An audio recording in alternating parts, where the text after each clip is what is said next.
So good morning or good afternoon, I guess, depending on what time zone you're on. Welcome to the State Affiliate Leadership Conference, and thank you for joining us. I am Zylena Gregg, the SAC representative from Utah and the president of the Society of Utah Medical Oncologists. I started participating in the SAC about 2 years ago with perfect timing, just before the COVID pandemic started. But I have learned so much from listening to the various dialogues in the SAC meetings, and I am honored to be the chair-elect. I was very disappointed that this meeting had to be switched to virtual, as I was really looking forward to meeting many of you in person. But I'm hopeful and optimistic that this will be our last fully virtual meeting. Before we begin today, I'd like to go over a few housekeeping items. Today's individual sessions will be recorded and made available following this event. All participants' lines will remain muted throughout today's call. Please use the chat or raise hand feature to participate in the discussion. We want you to actively engage. This conference provides leaders of ASCO's state and regional affiliates with information and tools on how to strengthen your society, enhance current activities, and learn best practices from your peers and other association experts. ASCO believes in training, and starting from the first conference, we have focused on providing real-life takeaways. We hope you leave this virtual event with new skills that will benefit your membership and move your society forward. Our session topics today were largely determined by you, based on feedback we received from the annual affiliate survey and ongoing feedback you provide to the executive subcommittee and to Lisa Marie Pratt. So thank you. This is what makes the annual State Affiliate Leadership Conference meaningful, and we encourage you to continue this feedback cycle. Before we get started with our session lineup, I wanted to provide a few reminders. The best place to stay connected with other affiliates of the Council is to become engaged on My Affiliates. My Affiliates is the online community designed exclusively for State Affiliate Council members and features a resource library, discussion forums, and member directory. Its purpose is to help ease communications among affiliate leaders and encourage council members to keep in touch with one another in between meetings. In addition to My Affiliates, this year we launched the State Society Network. This network provides a platform to encourage more communication between our members and the leadership of the Council. As discussed yesterday, we are actively trying to expand our reach within this group. Please encourage your members to join this new group. If you have questions about how to access the group, you can contact Lisa Marie Pratt. And at this time, I would like to invite ASCO Outreach and Support Program Specialist, Lisa Marie Pratt, to go over a few programs and services available to us from ASCO. Thank you so much, Dr. Gregg. Hello, everyone. Good morning / good afternoon, depending on where you're from. So yes, I wanted to just discuss some of the highlights of the programs and services ASCO offers to the state affiliates, one of which is meeting and speaker support. So ASCO is here to support societies with the identifying speakers and promoting upcoming events. If your society is interested in having an ASCO-sponsored speaker at an event, ASCO leadership and staff are available to speak on a wide variety of topics. And we also send emails out to all members within a state if you want to promote an upcoming meeting, event, or membership offering. With regards to membership support, each year on an annual basis, right after the annual survey, you are able to request a list of ASCO members within your state. We provide all contact information, excluding email address. We also promote state affiliates on the ASCO new member welcome page. So when someone joins ASCO and they receive a new member welcome message, state affiliates are highlighted. And we also promote them in various ASCO publications, as well as our weekly latest news for state affiliates newsletter. In addition, as you've experienced over the last 2 days, we offer meetings and events. The State Affiliate Council meeting is held twice a year in the spring and in the fall. The leadership conference, which we're attending today, is in the fall following the council meeting. And this is really where we promote association management best practices. The ASCO annual meeting, we have a State Oncology Society's booth that you can participate at, complimentary, as well as the state affiliates reception. And we have the Advocacy Summit, which is a 2-day conference that my colleague will be discussing shortly. Thank you so much, Dr. Gregg. Thank you, Lisa Marie. Lastly, strong state societies are a vital component to effective advocacy and a critical resource for addressing issues of concern to the cancer community. So at this time, ASCO's grassroots advocacy specialist, Ryan Strandlund, is going to talk to us about some additional advocacy opportunities. Ryan, I'll hand it over to you. Thank you, Dr. Gregg. I appreciate it. After our pretty long policy discussion yesterday, I just wanted to plug a few opportunities that you have to get involved in our grassroots advocacy efforts. As you know, grassroots advocacy is a really important part of our overall advocacy strategy and really helps move our priorities forward on Capitol Hill. So if we can go to the next slide. Thank you. So the easiest way to get involved would be through ASCO's ACT Network, which is our online advocacy platform, where we put up alerts that have to deal with advocacy or ASCO's advocacy priorities. Each alert provides background on the issue, what is going on currently, and then there's pre-drafted letters that you can send to your lawmakers. We do have federal alerts. We also have state-specific alerts as well, if they line up with our advocacy priorities.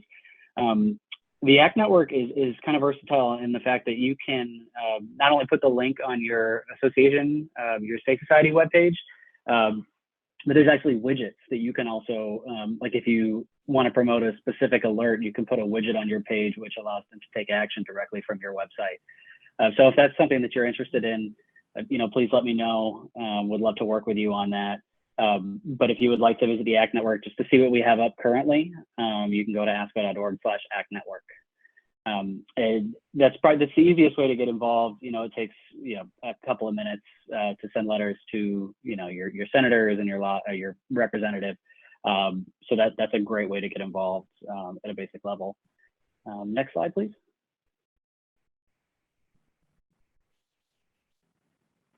And then moving on, one of the programs that we have that is a great way to get involved with your lawmakers and advocacy beyond the Advocacy Summit, which I'll touch on in a second, is ASCO's Advocacy at Home program.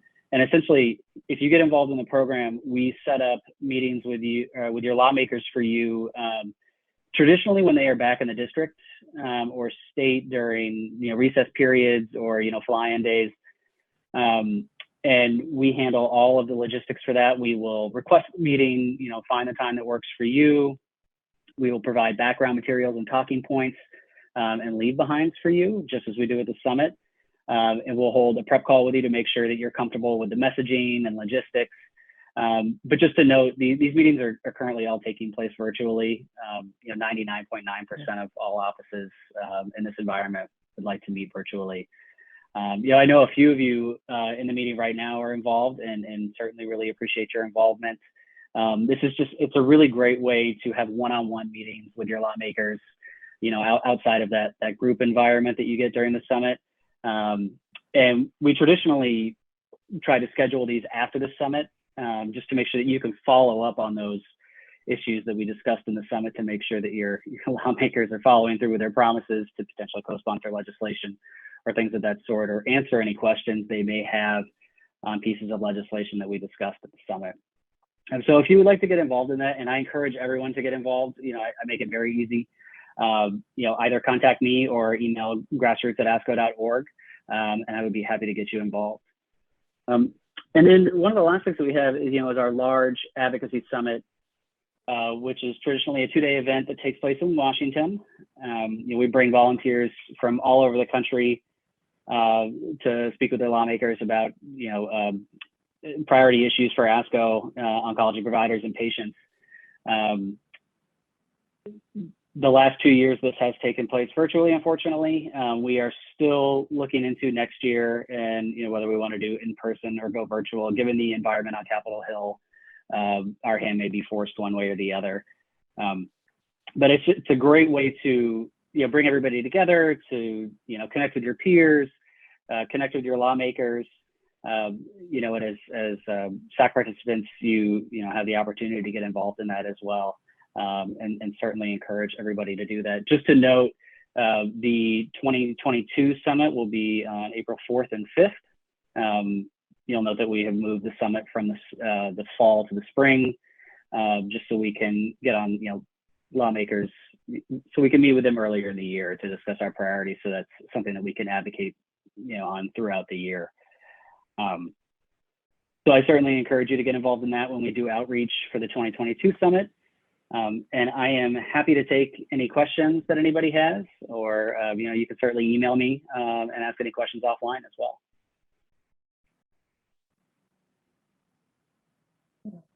So I think Dr. Edel had some comment in the chat. I don't know if you want to speak up and for a minute, Dr. Edel. It sounds like you had a very strong recommendation for this. If you want to give us your personal experience with it. Thank you, Dr. Gregg. Obviously this is a sort of a different world we're living in, all virtual.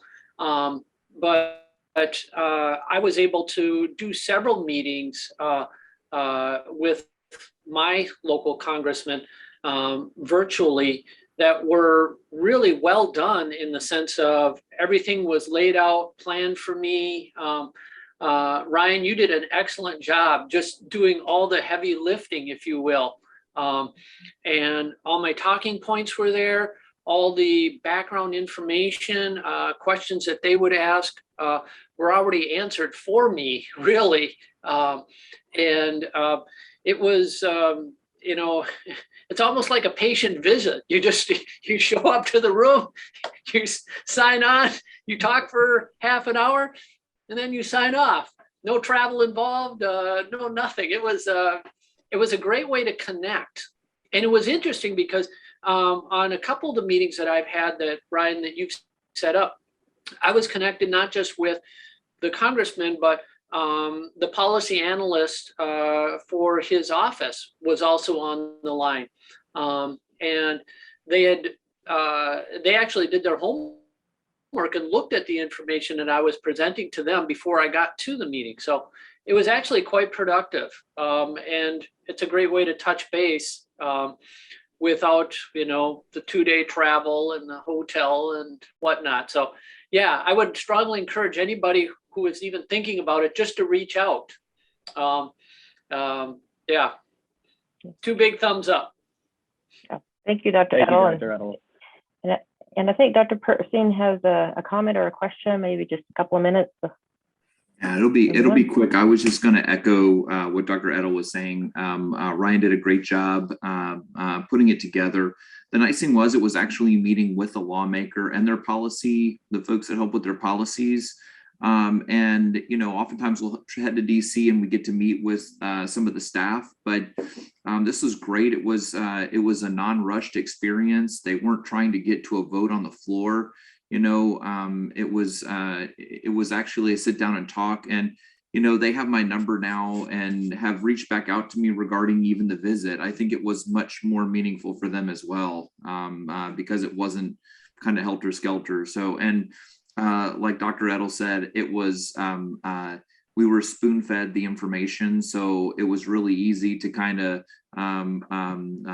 for lack of a better word, regurgitate that information with some patient story and make it applicable. So A+ on the grassroots component. It's great.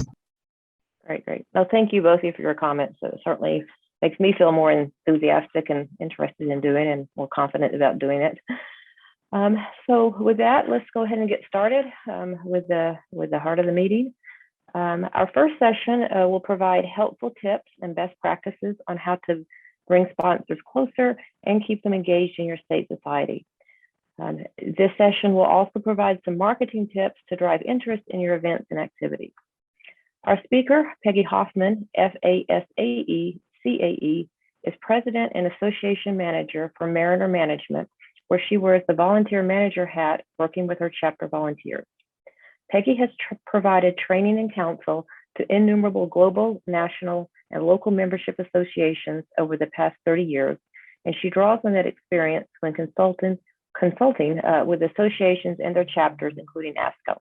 Please welcome Peggy. Well, hello. It is a delight to be here with all of you, and I recognize quite a few of you. So this is kind of fun, and in some cases, I feel like I'm back with a group of peers and friends. So looking forward to enjoying this conversation. Let's make it a conversation. We've got a relatively small group here, so we can use the chat, and we can certainly take questions. But this is a topic that I have had a lot of exploration with over the last couple of years, and everything I thought I learned was turned upside down when I had to suddenly go back to my sponsors and partners and ask them for things and advice that I wasn't expecting before. And so what I really want to do is share with you today some of the successes and some of the discoveries that I've had. I've also, though, had the opportunity. Not long ago, we were doing a leadership conference much like this, and we did it hour and a half segments over 5 months. It was very exciting, and each month we took a topic and we got a little deeper. And the reason why I'm sharing this with you is because when we hit this question, one of the things that we did was we reached out to a number of sponsors and we said, what should we tell them? And so part of what I'm going to be sharing with you today is actually directly from sponsors who are used to playing in our state societies, playing in with groups where they're being asked by many different kinds of states, for example, and they had some really valuable advice, and I'm going to build that in here. I'm going to start with, though, this notion that when I look at this conversation, I really have begun to understand that what we have is an incredible opportunity to bring folks closer to us if we are willing to be that puzzle piece that fills in that chasm. So in other words, we don't really want to be islands. We want to find a way for us to be the connectors between our members and our partners and our sponsors. And what I think is really interesting is the better we do it it automatically ramps up our communications and our marketing reach. So you can almost say it's a little bit of a chicken and an egg. And what I mean by that is that the better you are at marketing, the more participants you can get for a particular event. The better you at marketing, the more likely a sponsor or partner is going to feel like they've had value. The better you are at bringing attendees to the table, the more likely you are to get sponsors. And here's the other part. Sponsors and partners will also help us draw participants and build into our communications and marketing plan. So the way I have begun to reframe this in my own mind, working with the groups that I manage here, is I'm beginning to look at what I call the 4 quadrants. Now, let me pause for just a moment. Mariner Management is an association management company. So we are home to 2 state-based organizations. One is in appraisals, real estate appraisals, and one is in recycling, reuse, reduce, and solid waste. Really different discussions on any given day that I get to have. But the reason why I mention that is because part of what has really helped us navigate this strange and different time in terms of how do we engage folks is for us to begin to have this mental picture and really a paradigm for us to be working in. And it starts with the member need, in which I sit down and I say, what are our members looking for? Pretty reliably, you can say our members are looking for content. They are looking for suppliers. They're looking for people to help them as they need them in their own profession or job. And they're also looking for referrals. And by referrals, I mean referrals potentially to suppliers, but referrals to other, in your case, for example, other healthcare practitioners, perhaps. So we have to look at the members' needs. But then I look at my supplier. Now, supplier is a word that I'm using to mean supplier, vendor, sponsor. Okay. So it's somebody that wants to have some kind of an access to our key stakeholders.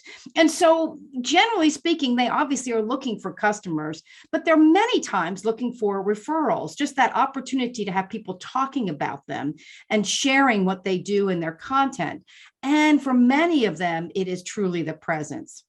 So now let's look at the partners, because this is a group that I've really begun to explore and to bring in with great success in our organization.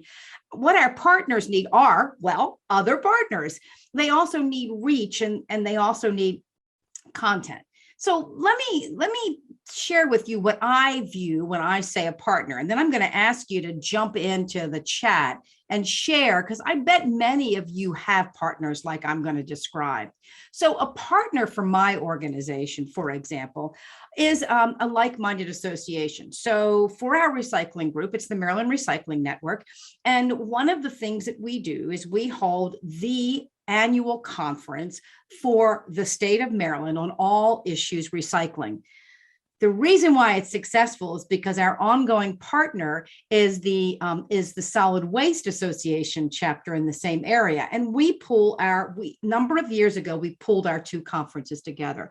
So they're a partner. What that has done is that is really, really built a more robust and very diverse audience for ourselves. It's also brought in more sponsors and it's gotten us more press.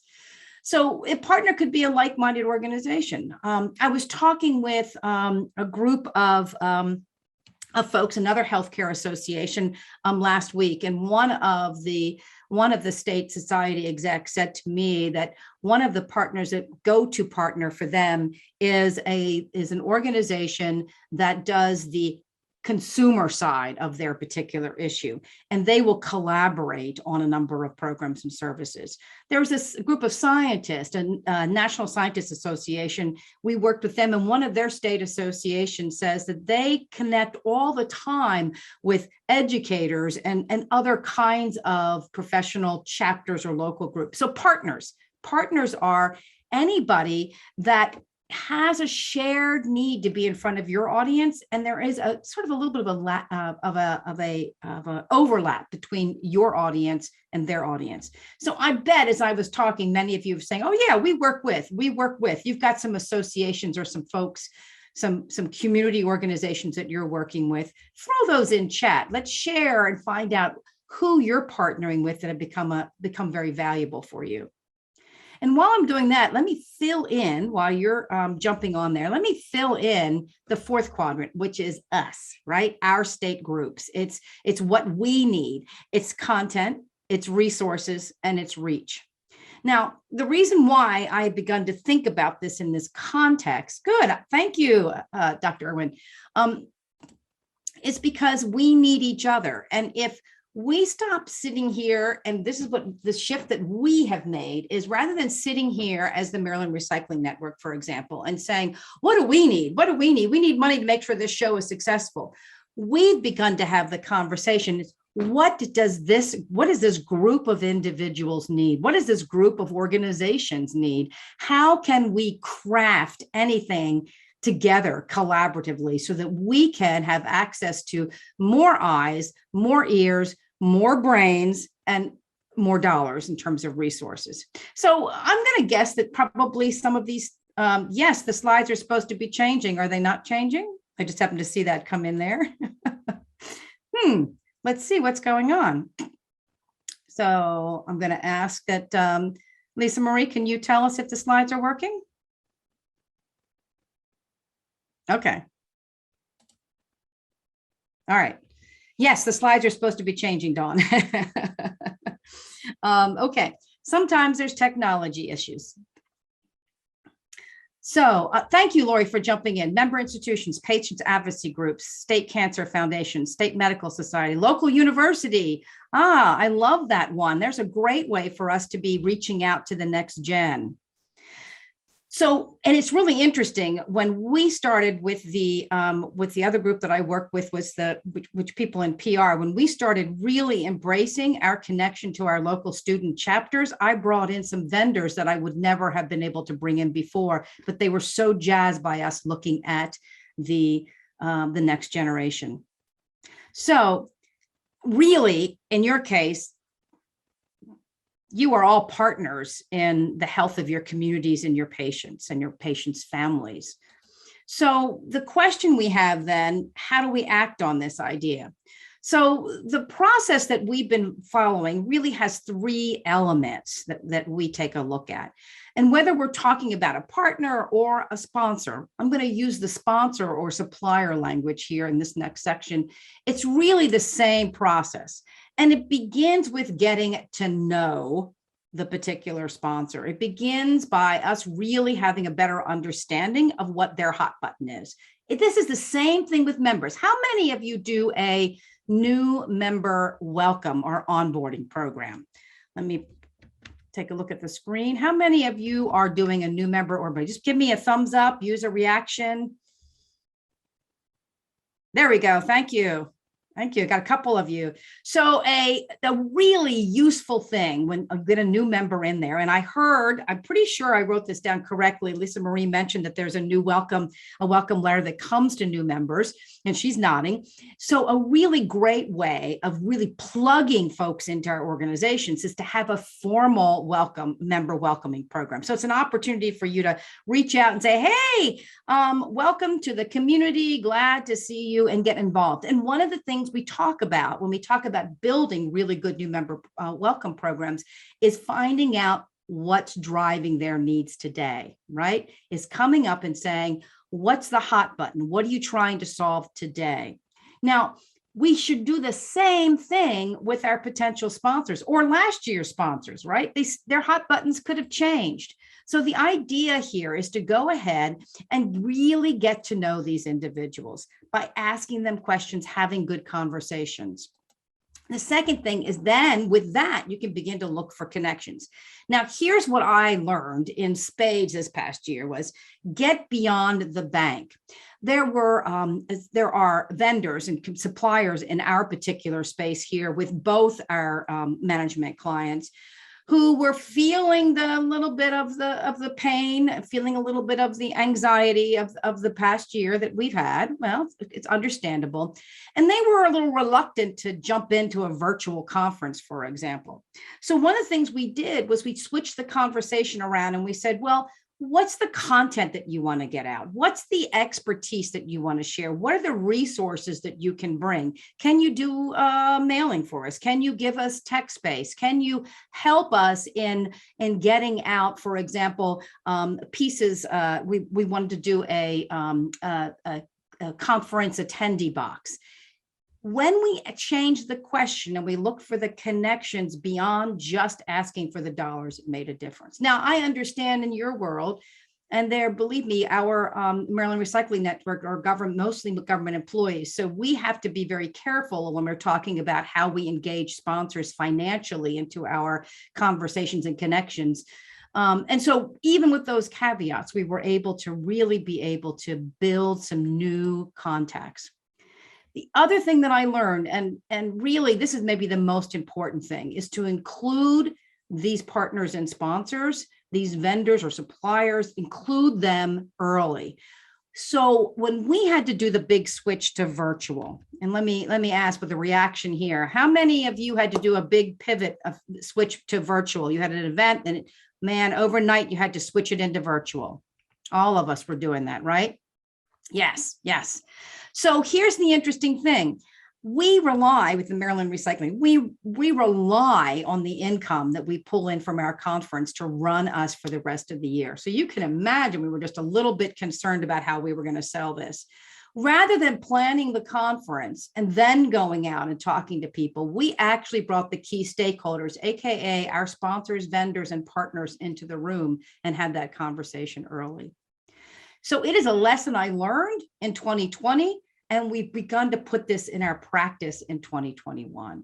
What a difference it makes when they feel like they're part of the design. So let me ask this question, because it all starts with that first point, which is, how do you get to know them? So I'm curious, let's get chat lighting up here. How do you get to know what your sponsors want? Anything, jump in here. How do you get to know what your sponsors want? Do you potentially talk to them? I love it, Dawn. Most are not shy. They ask for it. I love it. You asked them. Great. Do any of you do any kind of an overall vendor survey or a pre-sponsor survey? Do any of you go to them after an event and ask them for a debrief as to how the event or the activity or the sponsorship program went for them? Anybody do that? Do a reaction throw in chat? Yes, absolutely. Excellent. And Nicole, when you do, what kinds of things do you hear from them? And have you made any changes based on that? Include them in our caucus. Good.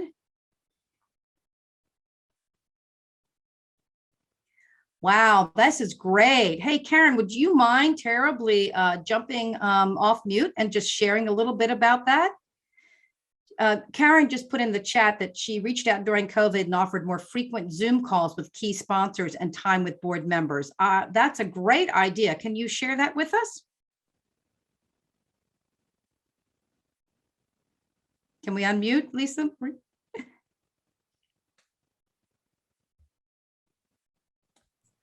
Karen, you're unmuted at this time. Excellent.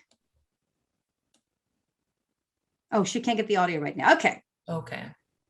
Well, I'll tell you what, when you can, let's hear more about that. I mean, that's the kind of thing. I love being in this room with you guys because there's a whole lot of intel. I've got ideas to share, but you guys have got some great ideas to share as well. Let me ask this question. Someone had said, Nicole, you said when I asked, do you do a debrief with them afterwards? Can you tell us a little bit about that?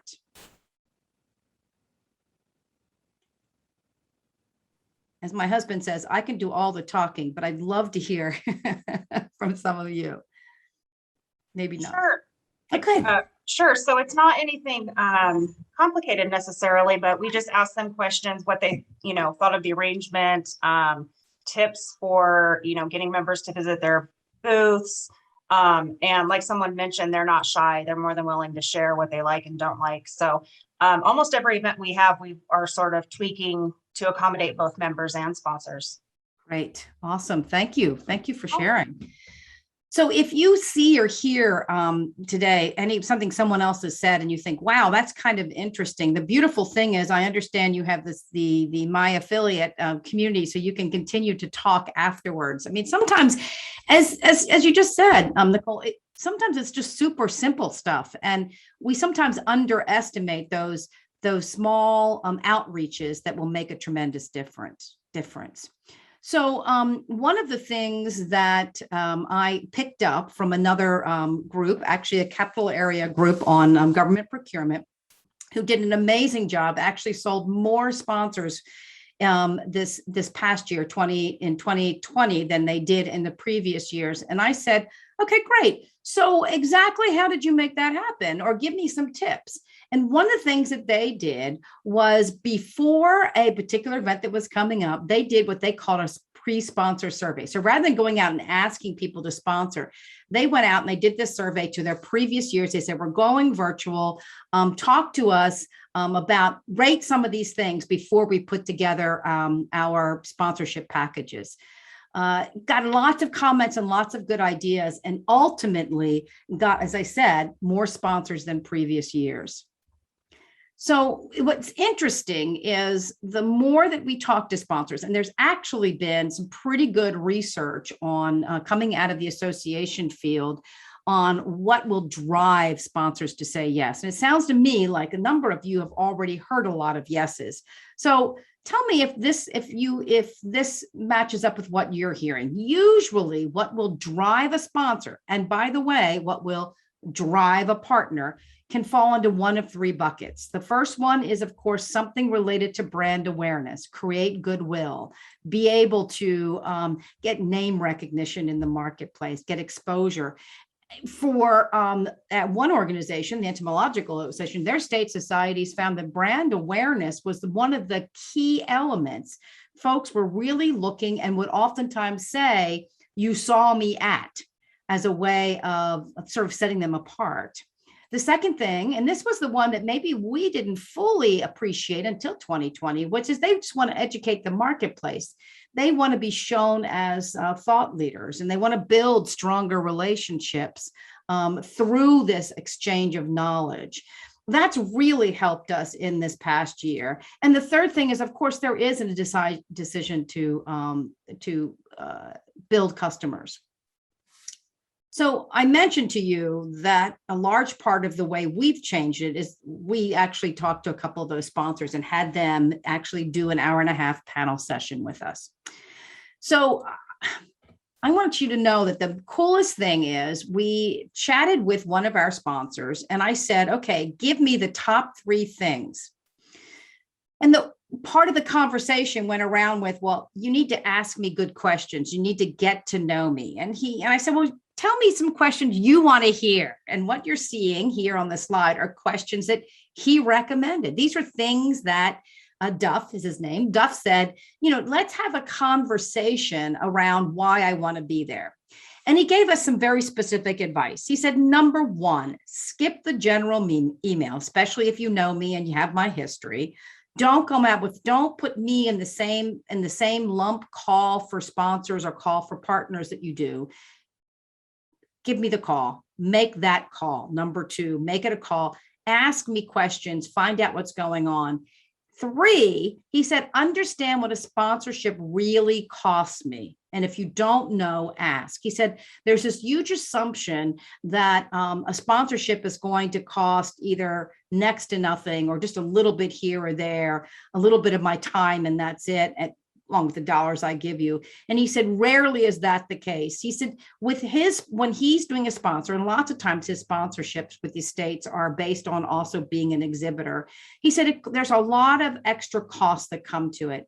And one of the things that he says he has to think about constantly is weighing those costs with the benefits. And then finally, he said, stop coming with me with, this is great. Stop coming with me with the tiered package where I can be gold, silver, or bronze. He really pushed back on that and said, wow, he said, I'm so tired of being told that, wow, I could be for the X, I can be a gold and I could be and I've been doing that for years. So that kind of threw me off a little bit because I thought that's a nice, easy way of doing it. And his comment was, every sponsor that gets in the door is important to you and important to your members, and you're important to each one of us. So instead, come with something different. So my question I have for you guys is, what do you offer sponsors that you have seen has been really popular?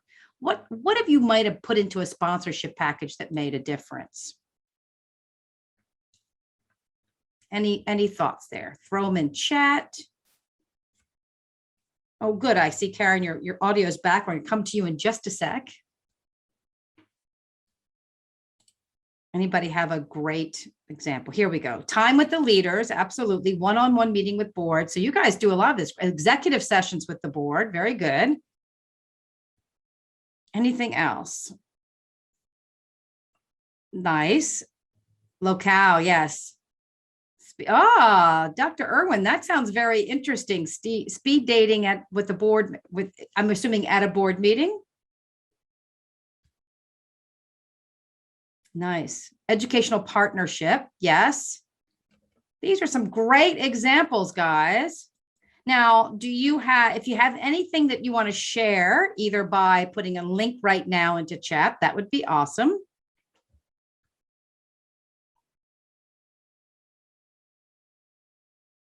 Oh, Dawn, I love that. Charter oak and nutmeg. Nice. Nice. So that's a neat way of doing it, is coming up with, is thinking about this differently. We're all so used to the same thing coming across our desk, the same email, right? The same message, the same ask. Just by shifting it a little bit, we might get the attention, and we might get someone who was on the fence to say yes, or somebody who would never have been there to say, well, wait a minute, let me think about this just a little bit more. So Marie, talking about the ability to survey members. So do other people do that? And Marie, can you just give us a little bit of background on that? Maybe jump on the phone. I'm stressing people out. They're like, no, we don't die. Hi there. It's part of our corporate partner package. Mhm. We have 2 levels of corporate partnerships at a 10K level and a 5K level. It's about the number of surveys they get to do. Of course, at the higher level, they may get 3 surveys. At the lower level, they get 1 opportunity to survey. They also get an opportunity to circulate FDA approvals, any changes in their products, things like that, 1 or 2 or 3 times a year as well. So there seems to be some interest in that, and also helping with advocacy efforts if we, have that opportunity for them as well. Great. That is neat. So show me with using your reactions, how many of you also do something like that? And if not, there we go. Thank you. See a couple people. If not, you should steal that idea. Ask Marie to share that with you. And yes, the chat will be saved. Lisa Marie just shared with us. I mean, I love that. And I would love to go and ask Julie, you said you do some educational partnership opportunities. Can you share a little bit about how you do that? Sure. So a lot of our sponsors are pharmaceutical companies, and they have speaker boards, and they have some great educational content that we can then turn around and provide to our members. Nice. Nice. So do some use your reactions. Many of you do that as well? Okay, good, good. I'm seeing some head nods. I have to do reactions and stuff, so make sure that you're connected with us. You're going, uh-oh, Peggy's catching on here. Yes, yes, yes. Excellent, excellent, excellent. So the speed dating, can we hear a little bit more about the speed dating with the board? How do you work that? And how often do you do it? Dr. Irwin? Maybe.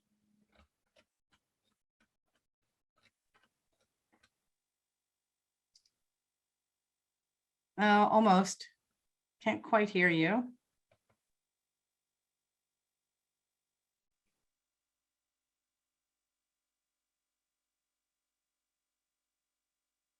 While you're working on that, yeah. Do you want to say something while we're trying to?